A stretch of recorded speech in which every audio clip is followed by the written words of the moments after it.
Hi everyone, good morning. আজকে সকালবেলা ঘুম থেকে উঠেই পুটুকে অনেকক্ষণ কোলে নিয়ে বসেছিলাম, ওকে চটকে নিলাম কারণ সারাদিন আমার পুতুলটার সাথে দেখা হবে না। আজকে আমার একটা হসপিটালে কাজ ছিল আর আমাদের কল টাইম ছিল হচ্ছে 9টা থেকে 10টার মধ্যে। তো টাইমলি আমরা চলে যাই আর ওখানে গিয়ে স্ক্রিপ্ট আমাকে দিয়ে দেওয়া হয়। প্রায় 10 পাতার স্ক্রিপ্ট ছিল, তো সেটাকেই ভালোভাবে আমি পড়ে নিচ্ছি। আর এই ভিডিওটা খুব তাড়াতাড়ি আসতে চলেছে, ভীষণ ইনফরমেটিভ হতে চলেছে। আর হসপিটালটাও ভীষণ ভালো, পরিষ্কার পরিচ্ছন্ন, আর প্রত্যেকটা মানুষের ব্যবহারও খুব ভালো, মানে আমার তো খুব ভালো লেগেছে।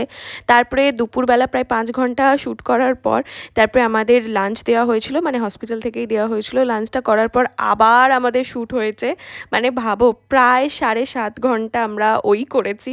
কিন্তু হ্যাঁ, মজা লেগেছে, ভালো লেগেছে। ওনাদের কিছু অ্যাগ্রিমেন্ট ছিল, সেগুলোকে সাইন করে আমরা চলে আসি হচ্ছে লেক মলের কাছে, কারণ লেক মলের পাশেই হচ্ছে হসপিটালটা। আর এখানে খুব সুন্দর ফুল পাওয়া যাচ্ছিল, তো ফুল কিনে লেক মলটা একটু ঘুরে বাড়ি চলে আসি। এখন মামা কাছে আদর খাচ্ছ?